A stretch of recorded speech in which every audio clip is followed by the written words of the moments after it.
আজকে পবিত্র রমজান মাসের প্রথম জুমায় মসজিদে আসার বসার সুযোগ করে দিয়েছেন।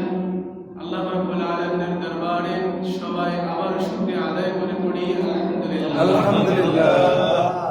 আল্লাহ রাব্বুল আলামিনের বন্ধু নবী প্যারা নবী সরকারে কাউনের নবী সাল্লাল্লাহু আলাইহি ওয়াসাল্লামের উপর সবাই অন্তরস্থল থেকে একবার দুরূদ শরীফ পড়ি সাল্লাল্লাহু আলাইহি ওয়াসাল্লাম। আজকের আলোচ্য বিষয় হচ্ছে রোজার ফজিলত, সেহরির ফজিলত এবং ইফতারের গুরুত্ব। এগুলো আমাদের জীবনে দরকার আছে।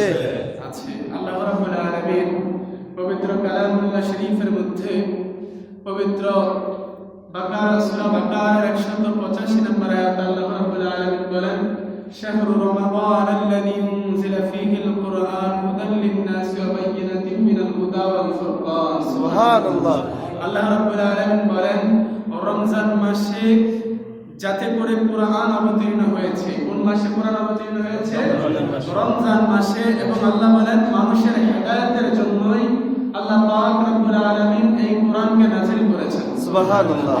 যাতে করে মানুষের সমস্যার মীমাংসা, সমস্যার সমাধান এই কোরআন থেকে নিতে পারে। সুবহানাল্লাহ। আমাদের সমস্যার অভাব নেই, জর্জরিত। আমাদের সমস্যার সমাধান দিচ্ছেন পবিত্র আল কোরআন। আমাদের পবিত্র আল কোরআন আমাদের সমস্যার সমাধান দিয়েছেন। তো এই কোরআন কার উপর নাযিল হয়েছে? আমাদের নবী, দু জাহানের সরদার, দু জাহানের কান্ডারি নবী, শফিউল মুজনবিন নবী, রাহমাতাল লিল আলামিন নবীর উপর। সুবহানাল্লাহ। তো সেই নবী সাল্লাল্লাহু আলাইহি ওয়াসাল্লাম আমাদেরকে এই পবিত্র রোজার ফজিলত, গুরুত্ব এবং তার মর্যাদা সম্পর্কে আমাদেরকে অসংখ্য বাণীতে আমাদেরকে শুনিয়েছেন। আমাদেরকে আল্লাহ রাসূল সাল্লাল্লাহু আলাইহি ওয়াসাল্লাম ঘোষণা করেছেন। আলহামদুলিল্লাহ। অতঃপর আল্লাহ রাব্বুল আলামিন মাত্র আয়াতেই বলেন, ফামান শাহিদা মিনকুমুশ শাহরা ফালইয়াসুম। সুবহানাল্লাহ। আল্লাহ বলেন তোমাদের মধ্যে যে কেউ এই মাস পাবে সে যেন অবশ্যই সে মাসে রোজা পালন করে। অর্থাৎ তোমাদের মধ্যে যারা এই মাসটাকে পাবে, এখন আমরা পেয়েছি না? আমরা পেয়েছি। আবার আল্লাহ রাসূল একটা দোয়া করতেন, আল্লাহুম্মা বারিক লানা ফি রজব ওয়া শাবান ওয়া বাল্লিগনা রমাদান। আল্লাহ রাসূল দোয়া করতেন, আল্লাহ রজবের বরকত, শাবানের বরকত এবং আল্লাহ রমজান মাস পর্যন্ত আমাদের হায়াত আপনি বৃদ্ধি করে দেন এবং রমজান মাস আমাদের ভাগ্যে নসিব করে দেন। সুবহানাল্লাহ। তাহলে আল্লাহর রাসূল সরকারে কাউনের নবী সাল্লাল্লাহু আলাইহি ওয়াসাল্লাম রমজান মাস কামনা করেছেন। কি করেছেন? রমজান মাস কামনা করেছেন আল্লাহ যেন রমজান পর্যন্ত আমাদের হায়াতটাকে কি করে দেন? বৃদ্ধি করে দেন। আবার আল্লাহ বলছেন, ফামান শাহিদা মিনকুমুশ শাহরা ফালইয়াসুম। অর্থাৎ তোমরা যারা এই রমজান মাসে উপনীত হবে, তোমরা যারা রমজান মাস পেয়ে যাবে, পাবে, তোমরা এই রমজান মাসে রোজা পালন করো। সুবহানাল্লাহ। ঘোষণা কার? রোজা রাখতে বলছেন কে? আল্লাহ। অতঃপর আল্লাহ রাব্বুল আলামিন আরো বলেন, ওয়ামান কানা মারিদান আও আলা সাফারিন ফাইদ্দাতুম মিন আইয়ামিন উখরা। সুবহানাল্লাহ। আল্লাহ পাক জাল্লে জালাল আল্লাহ রাব্বুল আলামিন বলেন, আর যেই ব্যক্তি রুগ্ন, খুব খেয়াল করবেন, আল্লাহ বলেন আর যেই ব্যক্তি রুগ্ন অথবা যেই ব্যক্তি সফর অবস্থায় রয়েছে সে যেন পরবর্তীতে তৎসংখ্যক রোজা পালন করে নেয়। সুবহানাল্লাহ। এখন আল্লাহ রাব্বুল আলামিন তাদের কথা বললেন যারা অসুস্থ, যারা সফর অবস্থায় রয়েছে। আল্লাহ রাব্বুল আলামিন তাদের ব্যাপারে আল্লাহ রুখসত করেছেন, মানে ছাড় দিয়েছেন। সুবহানাল্লাহ। এখন আমাদের মা বোনদের সমস্যা হয় কি হয় না? মা বোনদের সমস্যা থাকতে পারে কি পারে না? আমাদেরও অসুস্থ রোগ ব্যাধি থাকতে পারে কি পারে না? তো আল্লাহ রাব্বুল আলামিন আমাদের জন্য কত দয়াবান, কত মেহেরবান। আল্লাহ আমাদের জন্য ছাড় দিয়েছেন। যদি তুমি অসুস্থ থাকো, যদি তুমি সফরে থাকো, তাহলে পরবর্তীতে তুমি তত সংখ্যক রোজা পালন করে নাও। এখন আমরা অনেকে আছি অসুস্থ, না আপনাকে রোজা রাখতেই হবে। কি এমন ভাবে আমরা বাধ্যবাধকতা করে দেই না? একটা লোক অসুস্থ, সে নিজেই চলতে ফিরতে পারে না, সে নিজে রোজা রাখবে কি করে? অর্থাৎ রোজার জন্য তো খেতে হবে। সেহরি বক্ষণের মধ্যে কি আছে? কল্যাণ রয়েছে ইনশাআল্লাহ, ধারাবাহিকভাবে আসছে।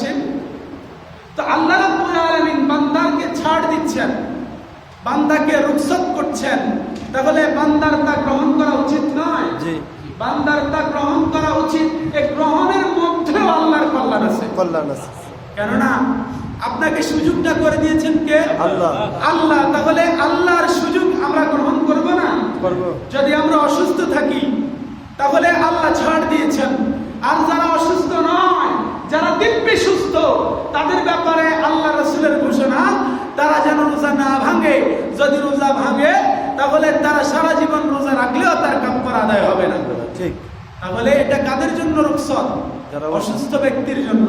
অতঃপর আল্লাহ রাব্বুল আলামিন আরো বলেন, ইউরিদুল্লাহু বিকুমুল ইউসরা ওয়ালা ইউরিদু বিকুমুল উসরা। আল্লাহ রাব্বুল আলামিন তোমাদের উপর সহজ চান। কে সহজ চান? আল্লাহ। আল্লাহ আমাদের প্রতি চান সহজ। আল্লাহ বলেন, আমি তোমাদের প্রতি চাই সহজ এবং তোমাদের উপর ক্লেশ চান না। অর্থাৎ আল্লাহ আমাদের উপর জোর করে কোনো কিছু চাপিয়ে দেন না। সুবহানাল্লাহ। এখন আপনি পারবেন না, আল্লাহ বলে আমি তোমাদেরকে জোর করে চাপাইও দেই না। আল্লাহ আমাদের প্রতি জোর করে কোনো কিছু চাপাইও দেন না। আল্লাহ বলেন আমি সহজ চাই। সহজ চান কে? আল্লাহ। এখন আপনি অসুস্থ, আপনি পারছেন না, আল্লাহ বলে আমি সহজ চাই, আর আমি তোমাদের প্রতি জোর করে তা চাপিয়েও দেই না। তাহলে এই সুযোগ আমাদেরকে করে দিচ্ছেন কে? আল্লাহ। এখন এটা কি অসুস্থ হলে নাকি ইচ্ছাকৃত ভাবে? অসুস্থ হলে। এটা কি আপনি বেশি অসুস্থ হলে নাকি ইচ্ছাকৃত ভাবে? এক কথা, অসুস্থ হলে, সফরে থাকলে, অনেক দূর দূরান্তে যদি সফর করেন তাহলে সেক্ষেত্রে, কিন্তু ইচ্ছাকৃত ভাবে রোজা ভঙ্গ করলে তা যদি আল্লাহর উপর বর্তায়া দেন, আল্লাহ বলছে ছাড়া যাবে, ভাঙা যাবে, তাহলে এটা আল্লাহর প্রতি একটা কি করা হবে? মিথ্যা তহমত দেওয়া হবে, যার ফলে আপনি কুফরকারী হবেন, যার ফলে আপনি কাফেরে পরিণত হয়ে যেতে পারেন। নাউজুবিল্লাহ। তাহলে আমরা অবশ্যই এগুলোর প্রতি সচেতন থাকবো ইনশাআল্লাহ। অতঃপর হাদিসে পাকের মধ্যে আল্লাহ রাব্বুল আলামিনের মধ্যে নবী প্যারা নবী সাল্লাল্লাহু আলাইহি ওয়াসাল্লাম ইরশাদ করেন, وعن أبي هريرة قال قال رسول الله صلى الله عليه وسلم من صام رمضان إيمانا واحتسابا غفر له ما تقدم من ذنبه. سبحان الله. আল্লাহর নবী বলেন, হযরত আবু হুরায়রা রাদিয়াল্লাহু তাআলা থেকে হাদিস বর্ণিত, নবীজি সাল্লাল্লাহু আলাইহি ওয়াসাল্লাম ইরশাদ করেন, যে ব্যক্তি ঈমানের সাথে, কিসের সাথে? ঈমানের সাথে। যে ব্যক্তি ঈমানের সাথে এবং যে ব্যক্তি সওয়াবের আশায় আল্লাহ রাব্বুল আলামিনের সন্তুষ্টির লক্ষ্যে, প্রথমত কি ঈমানের সাথে ঈমানটা থাকতে হবে। দেখেন, ইবাদত করলেই যে লাভ হবে না, আল্লাহ রাসূল হাদিসেই কি করে দিচ্ছেন? ক্লিয়ার করে দিচ্ছেন যে ইবাদত করলেই লাভ হবে না যদি ঈমান ঠিক না থাকে। তা না হলে আল্লাহ রাসূল হাদিসে ঈমানের কথা কেন আনলেন? আল্লাহ রাসূল তো বলে দিতেই পারতেন, যারা রোজা রাখো, যারা আল্লাহর সন্তুষ্টির জন্য ইবাদত করো, তাদের গুনাহ আল্লাহ মাফ করে দিবেন। কিন্তু দেখেন আল্লাহ রাসূল বলেন যারা ঈমানের সাথে, কিসের সাথে? তাহলে আপনি আমল করবেন ঈমানের সাথে করতে হবে।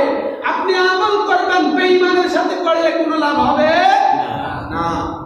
আল্লাহ রাসূল বলছেন যারা ঈমানের সাথে আমল করবে, অর্থাৎ রোজা পালন করবে, রমজান মাসে রোজা রাখবে, আল্লাহ তার অতীতের গুনাহগুলো মাফ করে দিবে। সুবহানাল্লাহ। আর ওয়াস্তে বলেন সুবহানাল্লাহ। আপনাদের গুনাহ মাফ করে দিচ্ছেন, আপনারা চুপ করে বসে আছেন। সুবহানাল্লাহ। তাহলে এদের মতো কৃপণ আল্লাহর জমিনে আর নাই। এটা আমি বলি না তো। যারা আল্লাহর শান ও আজমত নিয়ে আলোচনা করার পরেও যারা নবীর উপর দুরূদ পড়ে না, যারা হামদ পড়ে না, অর্থাৎ আল্লাহর প্রশংসা করে না, আল্লাহ রাব্বুল আলামিন তাদের প্রতি কি হন? নারাজ হন, অসন্তুষ্ট হন। আমরা মুখে এটারে তালা মেরে রাখছি, এটারে ব্যবহার করে শুধু কিসের জন্য? ফাহিশা কাজের জন্য। এটাকে ব্যবহার 2 নম্বরই কথা বলার জন্য, এটাকে ব্যবহার করে অসাধু ব্যবসা করার জন্য। আর অন্য সময় আল্লাহর প্রশংসার সময় তালা মেরে বসে থাকি, তখন গুনাহ হবে। আর যখন আমরা নাফরমানি কথা বলি, ফাহিশা কথা বলি, তখন মনে হয় সওয়াব হবে নাকি? জবান বলেন, এই যে জবান বন্ধ। যখন ফাহিশা কথা বলবেন তখন সওয়াব হবে না গুনাহ হবে? গুনাহ হবে, গুনাহ হবে। আর যখন আল্লাহর প্রশংসা করবেন, নবীর উপর দুরূদ পড়বেন, তখন কি হবে?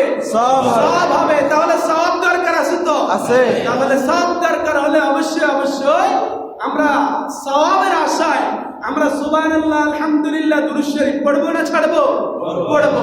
তা আল্লাহ বলছেন যারা ঈমানের, আল্লাহর নবী বলছেন যারা ঈমানের সাথে, যারা আল্লাহর সন্তুষ্টি লাভের আশায়, যারা সওয়াবের আশায়, যারা আল্লাহর রোজা পালন করে, আল্লাহ তাদের অতীতের গুনাহগুলো মাফ করে দেন। সুবহানাল্লাহ।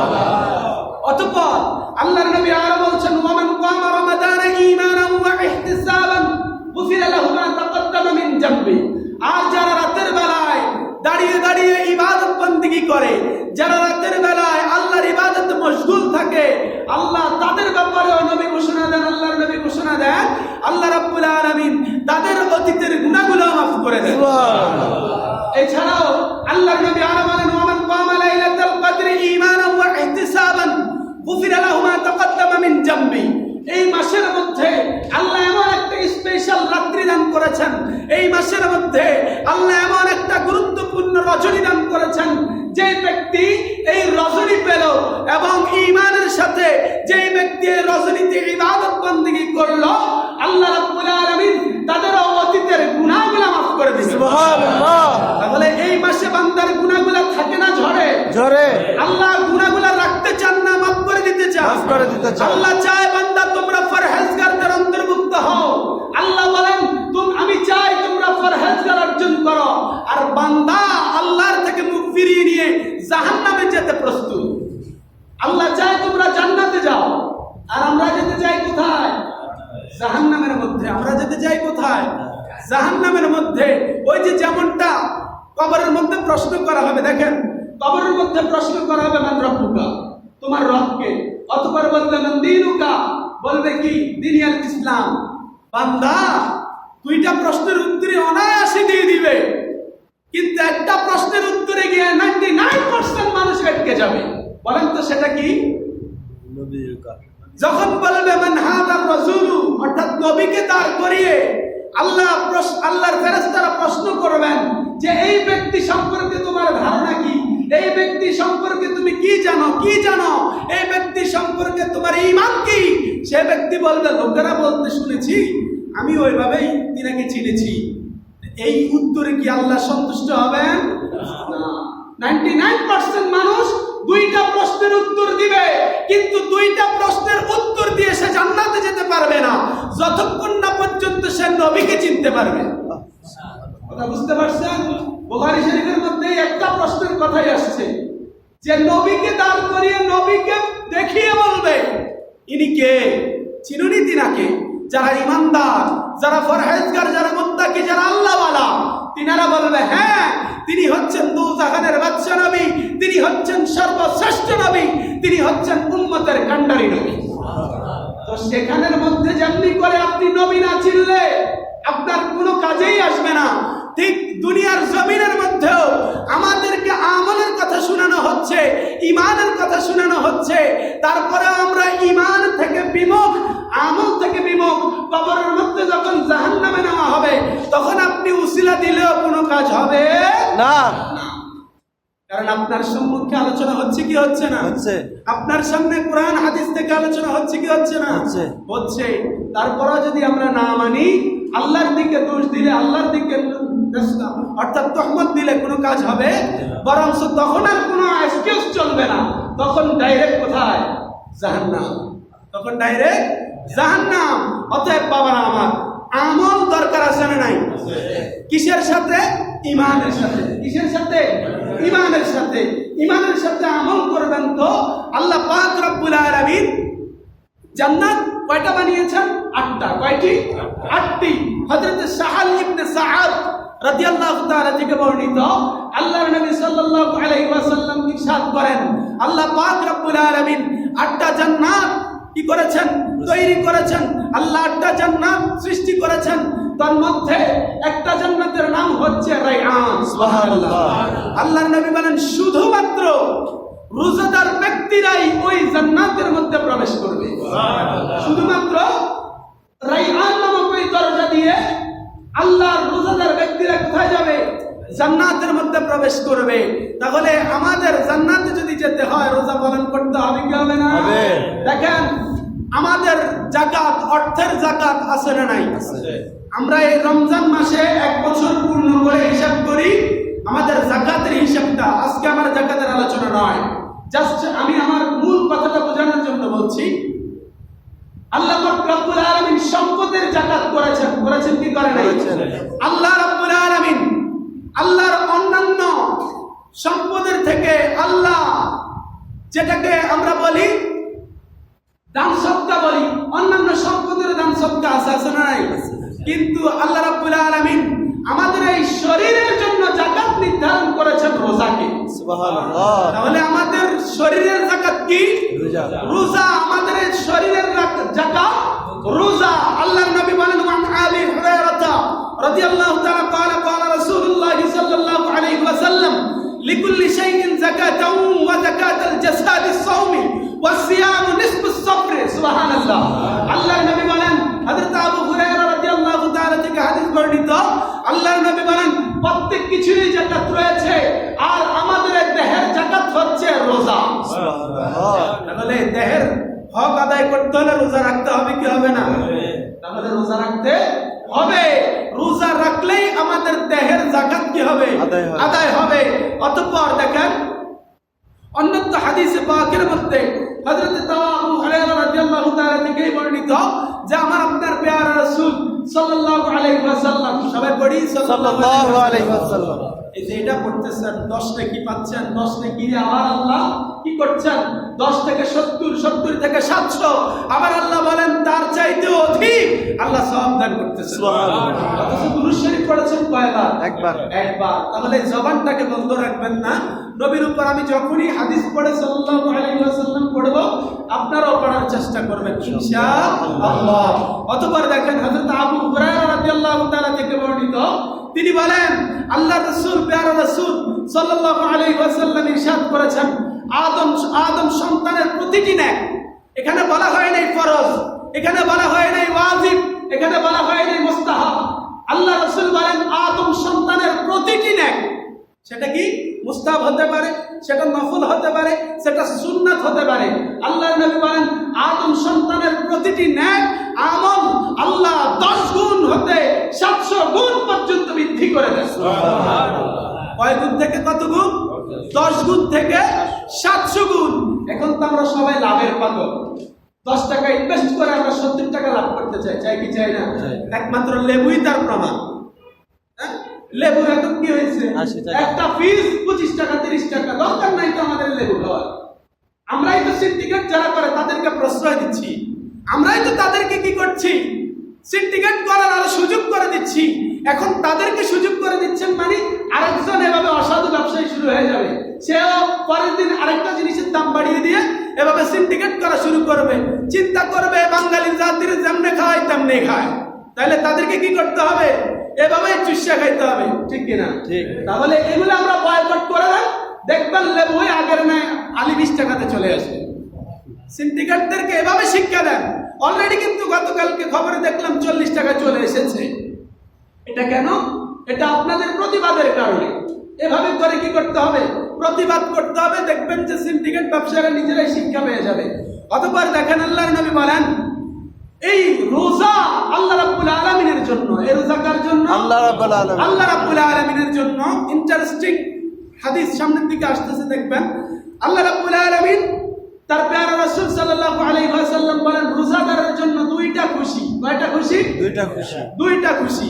একটা খুশি হচ্ছে যখন বান্দা ইফতার করে, এবং আরেকটা খুশি যখন বান্দা তার রবের সাথে সাক্ষাৎ করবে। সুবহানাল্লাহ।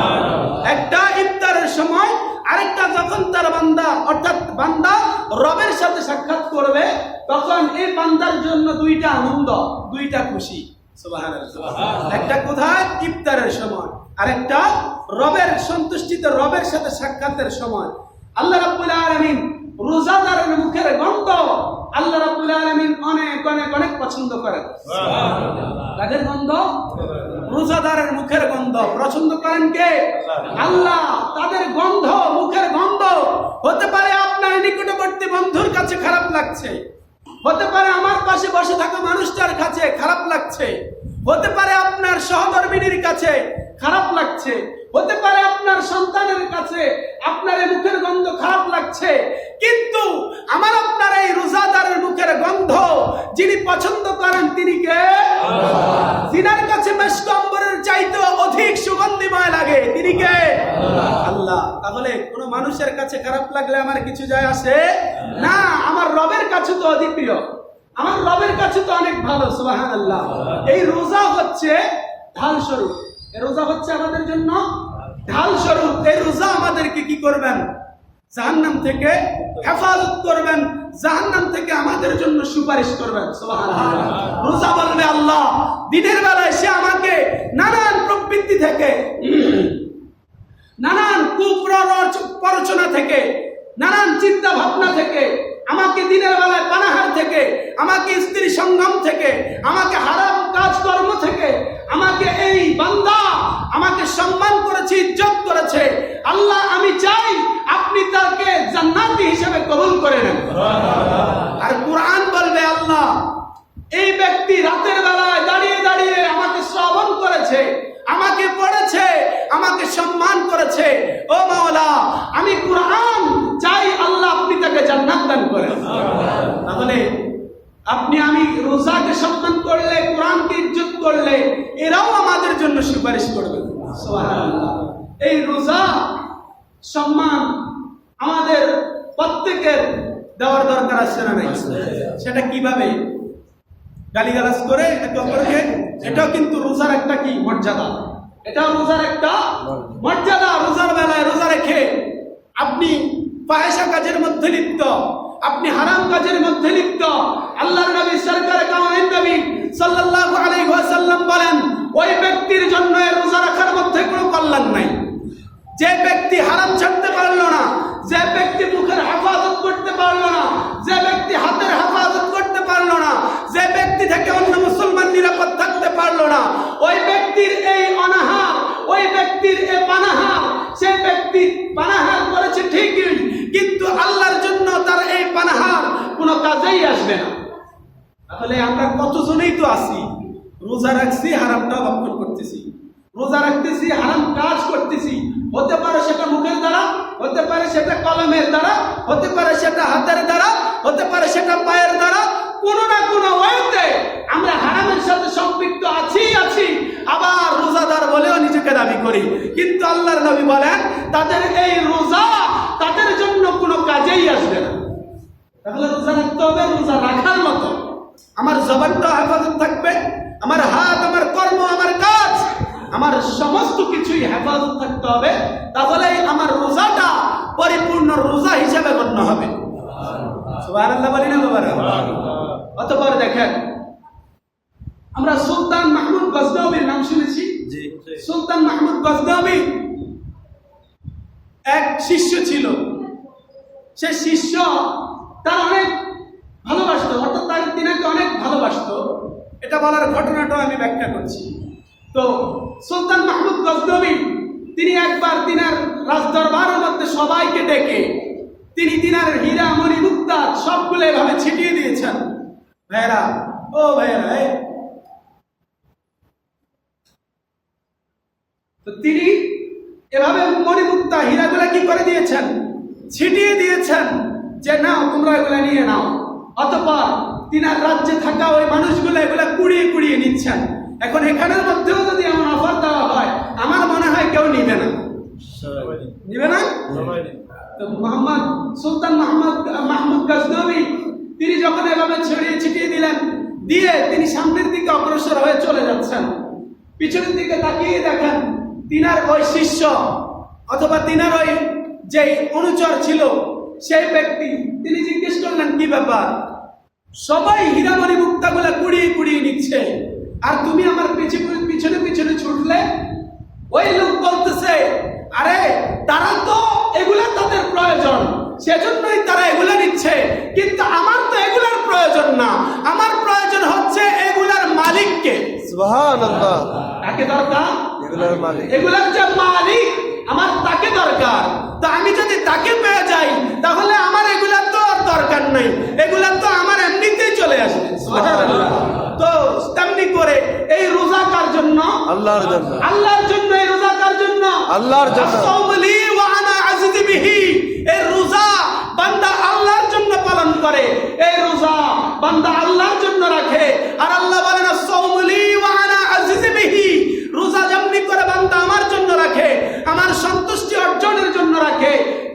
যেমনি করে আমি আল্লাহ নিজ কুদরতি হাতে তাদেরকে প্রতিদান তুলে দেব। আল্লাহ বান্দার প্রতিদানটা নিজ কুদরতি হাতে কি করে দিবেন? তুলে দিবেন। কেন? এই রোজাটা হচ্ছে কার জন্য রাখে বান্দা? আল্লাহর জন্য রাখে। এই রোজা যেমনি করে বান্দা আল্লাহর জন্য রাখে, আল্লাহ বলেন আমি এটার প্রতিদান স্পেশাল ভাবে দিব। আর এই স্পেশালটাই হচ্ছে আল্লাহ নিজ কুদরতি হাতে বান্দাকে তুলে দিবেন। সুবহানাল্লাহ। আমার আপনার আমল অনেকেই জানেন, যখন আমরা দেনাদার হয়ে যাব, দেনাদার তো বুঝেন, লোকে আমার থেকে পাবে, এটাকে কি বলি আমরা? দেনাদার অথবা ঋণগ্রস্ত বলি না? তো কাল কিয়ামতের ময়দানেও আমার আপনার দেনাদাররা এসে হাজির হবে, আল্লাহ আপনার এই বান্দার থেকে দুনিয়ার জমিন আমি এটা চাই, এটা পাই। আল্লাহ বলবেন যাও এই থেকে নিয়ে নাও। এমনি করে এইভাবে লোকেরা আসতে থাকবে, আল্লাহ বলবেন নাও নিতে থাকো। আল্লাহর দরবারে আসতে থাকবে, ফরিয়াদ জানাবে, দরখাস্ত জানাবে, আল্লাহ এর কাছ থেকে আমি এটা চাই। আল্লাহ বলবে যাও নিয়ে নাও। আল্লাহর দেওয়ার উদ্দেশ্য হচ্ছে আল্লাহ ব্যক্তিকে জান্নাতে দিবেন। সুবহানাল্লাহ বলেন না? আল্লাহ দেওয়ার উদ্দেশ্য কি? আল্লাহ ব্যক্তিকে কোথায় নিবেন? জান্নাতে নিবেন।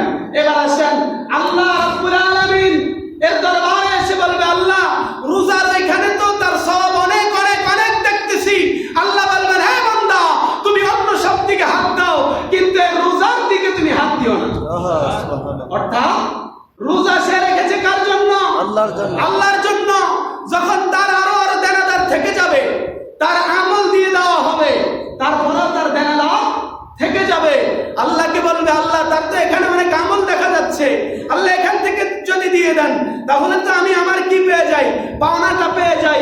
আল্লাহ রাব্বুল আলামিন বলবেন হে বান্দা যাও, তার অন্য যে পাওনা তোমরা পাও এটা আমার পক্ষ থেকে আমি পূরণ করে দিব। কিন্তু বান্দা রোজা রেখেছে আমি রবের জন্য, রোজা পালন করেছে আমি রবের সন্তুষ্টির জন্য, এর ভাগ অন্য কাউকে দেওয়া সম্ভব নয়, এটা একমাত্র আমি রবের জন্য। সুবহানাল্লাহ।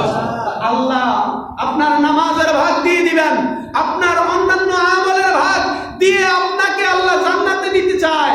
এবং আল্লাহ রাব্বুল আলামিন রোজার ভাগটা দিতে চান না, তার কারণ রোজা কার জন্য? রোজাটা বান্দা একমাত্র আল্লাহর সন্তুষ্টির জন্য কি করে? পালন করে। অর্থাৎ এটা স্পেশালি আল্লাহর জন্য।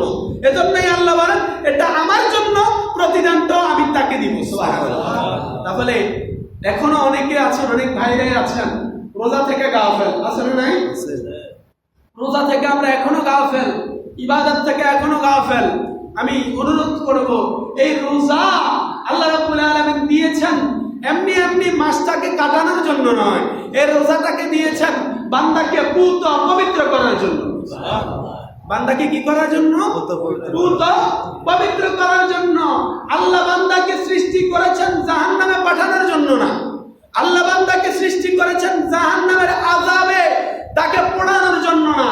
আল্লাহ বান্দাকে আদর করিয়া আল্লাহ মানুষকে বানাইলেন আল্লাহ জাহান্নামে নিক্ষেপ করার জন্য নয়। আল্লাহ চায়, আল্লাহ আমাদেরকে কি দিচ্ছেন? অবকাশ দিচ্ছেন, বান্দানি আমার কাছে ফিরে আসে, বান্দানি আমার কাছে ফিরে আসে। অর্থাৎ বান্দাটা আমার কাছে ফিরে আসুক, আল্লাহ এটা কি করেন? চান। তো আমরা কেন বান্দারা মুখ ফিরিয়ে রাখি? আমরা কিসের কারণে আল্লাহর ইবাদত থেকে মুখ ফিরিয়ে রাখি? তাহলে অনুরোধ করব, এখনো সময় আছে। মালাকুল মউত তার কখন চলে আসে কোনো বলা যায় না। এই রমজান মাসটা পেয়েছি, যদি একটা দিন একটা মুহূর্ত যদি আল্লাহর দরবারে কবুল হয়ে যায় তাহলে এটাই আমাদের জন্য কি? আমরা পড়ি না আফসুদ্দিনকে ফিকাল আমালুল কলিল, অল্প আমলেই বান্দার নাজাতের জন্য যথেষ্ট হয়ে যাবে যদি সেই আমলটা বান্দা ঈমানের সাথে করে। যদি বান্দা সেই আমলটা ইবাদতের সাথে করে। কিন্তু মনে রাখবেন, কেউ যদি বারবার কুফরি করে, কেউ যদি বারবার কুফরি করে, আল্লাহ রাসূল হাদিসে পাকে তাদের ব্যাপারে ইঙ্গিত দিয়ে দিয়েছেন, ঠিক যেমনি করে তীর আছে না, তীর যেমনি করে তার ধনুক থেকে বের হয়ে যায়, সেটাকে আপনা আপনি আবার ফিরে আসে? জবানটা ছেড়ে বলেন, আপনি তীর নিক্ষেপ করেছেন, এটা কি আবার ফিরে আসবে? ঠিক তেমনি করে যারা ইসলাম থেকে বের হয়ে যায়, কুফরি করে, কাফের হয়ে, তারা আর ইসলামের মধ্যে দাখিল করে না। তারা ইসলামের মধ্যে দাখিল করে না, হয় না বলতে তার অন্তরে মোহর মারা হয়ে যায়।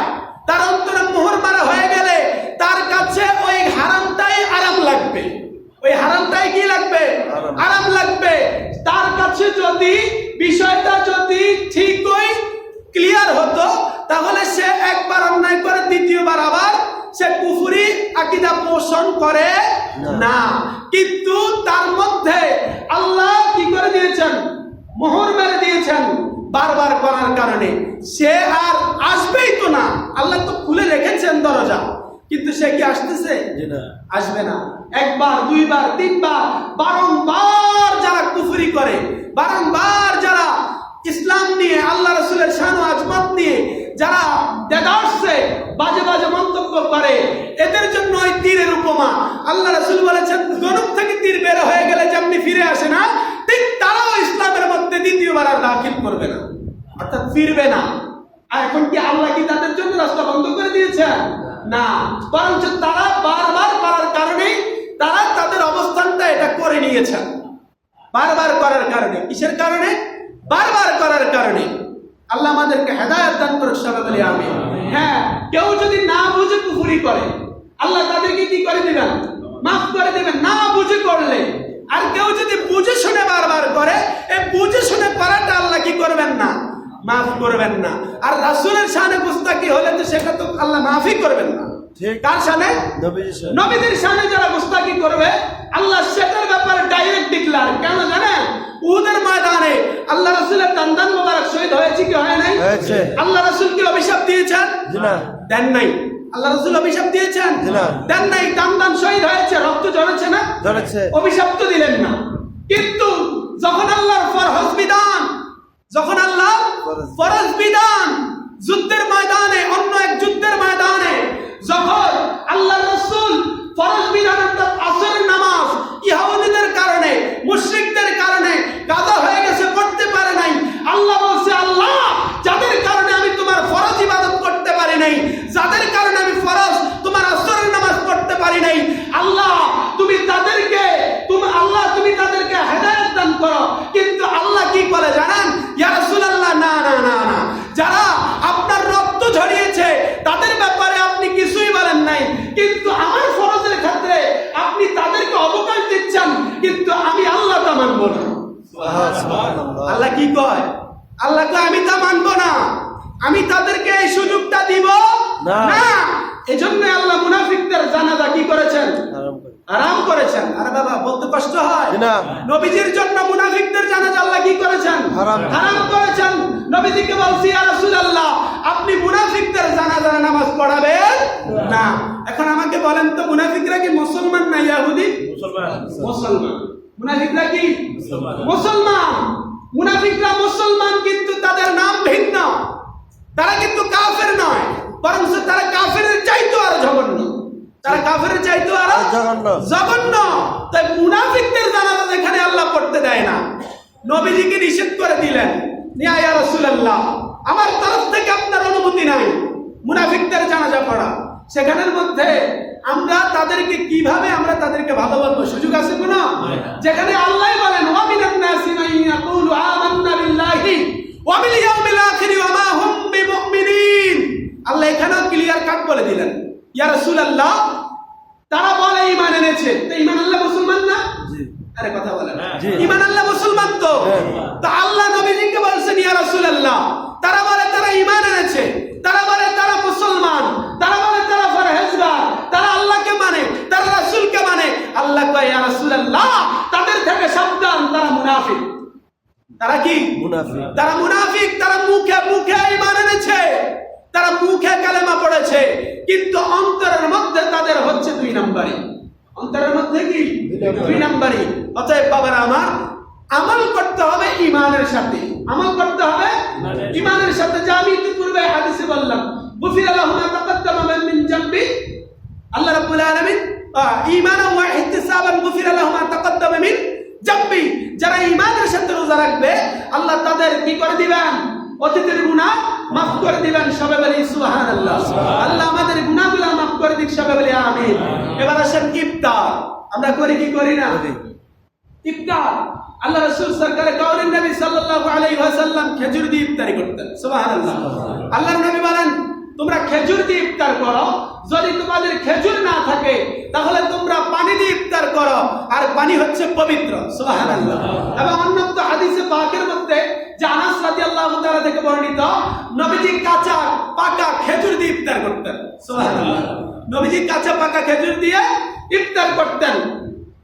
অতঃপর দেখেন, যে ব্যক্তি অপর ব্যক্তিকে ইফতার করায়, সব আছে না নাই? যদি সে এক গ্লাস দুধ দিয়ে হলেও করায়, যদি সে এক গ্লাস পানি দিয়ে হলেও করায়, অথবা শরবত দিয়ে হলেও করায়, অথবা একটা খেজুর, কয়টা খেজুর? একটা খেজুর দিয়ে হলেও করায়, আল্লাহ পাক রব্বুল আলামিন যিনাকে ইফতার করাইছেন তার থেকে কোনো সওয়াব কর্তন করবেন না, যিনি করাইছেন তিনার থেকেও সওয়াব কমাবেন না, বরঞ্চ সম পরিমাণ সওয়াব আল্লাহ তাআলা আমলনামায় দান করবেন। সুবহানাল্লাহ। কত পরিমাণ সওয়াব? সমপরিমাণ। সমপরিমাণ সওয়াব আল্লাহ তাআলা আমলনামায় দান করবেন। তাহলে রোজাদার ব্যক্তিকে ইফতার করাবো কি করাবো না? যে যার সাধ্য অনুযায়ী। সাহাবায়ে কেরামগণ বলছে, ইয়া রাসূলুল্লাহ, আমাদের তো পরিতৃপ্ত অনুযায়ী ইফতার করানোর সামর্থ্য নাই। তা আল্লাহ রাসূল কি বলেছেন? না, তোমাদেরকে পেট ভরাই খাওয়াইতে হবে। বরং আল্লাহ রাসূল কি বলেছেন? একটা খেজুর হলে একটা খেজুর দিয়েই করাও, বরঞ্চ এক গ্লাস পানি হলে, এক ঢোক দুধ দিয়ে হলে, এক ঢোক দুধ দিয়ে হলেও কি করাও? ইফতার করাও। আল্লাহ রাসূল এখানে একেবারেই কি করেন নাই? পরিতৃপ্ত সহকারে করাইতে বলেন নাই। এখন আমরা যে বান্দা, আমাদেরকে তো দেখা গেল 200-500 টাকা খরচ করে ইফতার করলে অনেকের হয় না, এমন আছে না নাই? তো তাদেরও কি করতে হবে? শুকরগুজার বান্দা হতে হবে, যেন আল্লাহ রাব্বুল আলামিনের দরবারে যা খেয়েছি তারই নিয়ামত কি করি? আদায় করি, তারই শুকরিয়া আদায় করি। আল্লাহ আমাদের হেদায়েত দান করুন, সকলে আমিন। অতঃপর সেহরি আমরা খাই কি খাই না? এই সেহরিটা হচ্ছে আমাদের এবং আহলুল কিতাব যারা, তাদের মধ্যে পার্থক্য। অর্থাৎ আগে যারা কি করত, যেমন কায়েস ইবনে সামরাহ আনসারী নামক একজন সাহাবী ছিলেন। তিনি দিনের বেলায় রোজা রেখেছেন, সন্ধ্যাবেলায় যখন তিনি ইফতার করবেন, বাসার মধ্যে পরিশ্রম করে এসে বউকে বললেন, বউ আমাকে একটু খাবার দাও। বউর খাবার প্রস্তুত ছিল না, স্ত্রীর খাবার প্রস্তুত ছিল না। অতঃপর ওই ব্যক্তি ক্লান্ত শরীর নিয়ে যখন শুইলেন বিছানায়, তিনার ঘুম চলে এসেছে। তিনি রাতের বেলায় স্ত্রী জাগিয়েছেন, কিন্তু তিনি কি করেন নাই? খাবার খান নাই। তাহলে তিনি দিন এবং রাত কি রয়েছেন? না খেয়ে রয়েছেন। তিনি এই না খেয়ে থাকার কারণে তিনি বেহুশ হয়ে পড়ে গিয়েছেন। অতঃপর আল্লাহ রাব্বুল আলামিন একখানা আয়াত নাযিল করলেন, সূরা বাকারা 187 নম্বর আয়াতে আল্লাহ বলেন, ওয়াকুলু ওয়াশরাবু হাত্তা ইয়াতাবায়্যানা লাকুমুল খায়তুল আবাইতু মিনাল খায়তিল আসওয়াদি মিনাল ফাজরি। অর্থাৎ তোমরা রাতে পানাহার করো। কে বলছেন? আল্লাহ বলছেন। অতঃপর তোমরা রাতে পানাহার করো যতক্ষণ কালো রেখা, অর্থাৎ ভোরের শুভ্র রেখা যতক্ষণ না দেখা যায়। সুবহানাল্লাহ। তাহলে এই সেহরি খাওয়ার নির্দেশ দিচ্ছেন কে? আল্লাহ। আল্লাহ। আর এই সেহরি খাওয়াটা হচ্ছে সুন্নাত। বলেন না সুবহানাল্লাহ। এই সেহরি খাওয়া হচ্ছে সুন্নাত। অন্য হাদিসে আল্লাহ রাব্বুল আলামিনের বন্ধু নবী বলেন, তাসাহহারু ফা ইন্নাস সুহুরি বারাকাতান। অর্থাৎ সেহরি খাও তোমরা, সেহরির মধ্যে আল্লাহ রাব্বুল আলামিনের অগণিত বরকত রয়েছে। কে বলছেন? আল্লাহ নবী বলছেন তোমরা সেহরি খাও, কেননা সেহরির মধ্যে কি রয়েছে? বরকত রয়েছে। সেহরির মধ্যে আমাদের জন্য কল্যাণ রয়েছে। অন্যত্র হাদিসের মধ্যে আল্লাহ নবী বলেন, ফাদলু মা বাইনা সিয়ামিনা ওয়া সিয়ামি আহলিল কিতাবি আকলাতুস সাহরি। অর্থাৎ তোমরা সেহরি খাও, কেননা আহলুল কিতাব যারা রয়েছে তাদের এবং তোমাদের মুসলমানদের পার্থক্য হচ্ছে সেহরি খাওয়া। তাহলে আমরা সেহরি খেয়ে রোজা পালন করব নাকি না খেয়ে? খেয়ে না খেয়ে? আপনার সময় হচ্ছে না, আপনি অন্তত পক্ষে এক গ্লাস পানি খেয়ে হলেও সুন্নাতটা আদায় করতে হবে। একটা খেজুর খেয়ে হলেও আপনাকে সুন্নাতটা আদায় করতে হবে। কেন? পার্থক্য নির্ণয় করার জন্য। কেননা আহলুল কিতাব যারা, তারা একাধারে রোজা রাখতো, কিন্তু তাদের আর আমাদের মাঝে পার্থক্য কি? এই সেহরি। তাহলে এই সেহরি খাবো ইনশাআল্লাহ। আল্লাহ আমাদের প্রত্যেককে হেদায়েত দান করুক, সবাই বলি আমিন। এই রমজান মাসে বেশি বেশি করে দান করব ইনশাআল্লাহ। তাহলে বেশি বেশি করে দান করলে সব কত পাবেন? একে কত? আরে একে তো একটু হাদিস বললাম না, মনোযোগ নাই। একে 700 পর্যন্ত আল্লাহ তারও অধিক সওয়াব দিবেন। সুবহানাল্লাহ। একটা আল্লাহ রাসূল বলছেন না, 10 থেকে কত পর্যন্ত? 700 গুণ পর্যন্ত আল্লাহ সওয়াব দিবেন। তাহলে 1 টাকা দান করলেন মানে 700 গুণ পর্যন্ত সওয়াব পাইবেন। কার দরবার থেকে? আল্লাহর দরবার থেকে। কার দরবার থেকে? আল্লাহর দরবার থেকে। এই রমজানে পাড়া প্রতিবেশীর প্রতি একটু খেয়াল রাখবেন। অনেক পাড়া প্রতিবেশী আছে না খেয়ে, সামান্যতম এক গ্লাস পানি খেয়ে অথবা সামান্য একটু চিড়া মুড়ি খেয়েও অনেকে আছে রোজা রাখে। এমন আছে না নাই? আমি আপনি 4 লাখ 5 লাখ 10 লাখ টাকা খরচ করে হজ করছি, আমি আপনি অনেক অনেক টাকা খরচ করে আমি আপনি অনেকগুলা কাজ করছি, কিন্তু পাশে আমার প্রতিবেশী না খেয়ে আছে, তার খবর আমার রাখার সময় নাই। আমি আমার ইবাদত নিয়ে ব্যস্ত, কিন্তু আপনার ইবাদত নিয়ে আপনি ব্যস্ত হন, তবে আপনি পাড়া প্রতিবেশীও কি রাখেন? খবর রাখেন। আপনি শুধুমাত্র, যে আমি প্রায় বলি, নিজের জন্য দোয়া করলেই হবে না। আল্লাহ বলেন কু আনফুসাকুম ওয়া আহলিকুম নারা, তোমরা নিজেও বাঁচো, নিজের আহলদেরকেও বাঁচাও। কোথা থেকে? জাহান্নাম থেকে। নিজে বাঁচলেই হবে না, নিজের আহলে ওলাদকেও বাঁচাতে হবে। আপনার প্রতিবেশীটা আপনার কোনো না কোনো অ্যাঙ্গেলে আপনার কি লাগে? আত্মীয় লাগে। আমার আপনার প্রতিবেশী সচরাচর আমার স্বাস্থ্য ভাই, সচরাচর আমার কি লাগে? জ্যাঠাতো ভাই, সচরাচর তিনাদের আত্মীয় রিলেটিভ। তেমনি করে হিসাব করলে আমরা সবই একই সুতার গাথা। তা আমাদের এই প্রতিবেশীর হকটা আদায় করতে হবে কি হবে না? তাহলে তাদের মুখেও হাসি ফোটানোর দায়িত্বটা আল্লাহ আমাদের যাদের সামর্থ্য দান করেছেন তাদের। কারণ আল্লাহ আপনাকে একলা রাজত্ব করতে দেয়নি, আল্লাহ কিন্তু আপনাকে পরীক্ষা করার জন্যই এই রাজত্ব দান করেছেন, অর্থাৎ এই সামর্থ্য দান করেছেন যেন আপনি অপরকে কি করতে পারেন? উপকার করতে পারেন। আল্লাহ আমাদের প্রত্যেকের মধ্যে আল্লাহর পক্ষ থেকে যে অর্পিত হক রয়েছে, অর্থাৎ আমাদের মায়ের প্রতি আমাদের হক আছে না নাই? বইয়ের প্রতি হক আছে না নাই? স্ত্রী সন্তানের প্রতি হক আছে না নাই? এমনি করে যার যে হক আমাদের মধ্যে অর্পিত, আমাদের মধ্যে আমরা পালন করতে হবে। আল্লাহ যেন আমাদের এই হকগুলা পালন করার তৌফিক দান করে, সবাই বলে আমিন। আপনাদেরকে একটু বিরক্ত করব, বিশেষত রমজান মাস আমাদের খাবারের একটু সমস্যা, অর্থাৎ আমাদের 4-5 দিনের একটা গ্যাপ আছে।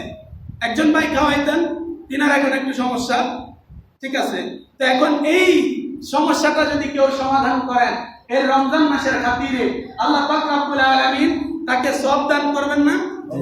তো যদি আমাদের সওয়াব দরকার হয় লাগে, তাহলে এমন কেউ আছেন যে হুজুর আমি একদিন খাওয়াবো, এমন করে 4 জনে দাঁড়িয়ে গেলেই হয়ে যায়। অর্থাৎ 4 দিনে 4 জন যদি হয় তাহলে আমাদের কি হয়ে যায়? সমস্যাটা সমাধান হয়ে যায়। এমন কেউ আছেন যে হুজুর আমি একদিন খাওয়াবো? রোজাদার ব্যক্তিরই খাওয়াবেন, এখন সওয়াব দিবেন কে? আল্লাহ। এটা যার যার এখতিয়ার। আমি বলেছি, আপনাদের কাছে দরখাস্ত রেখেছি।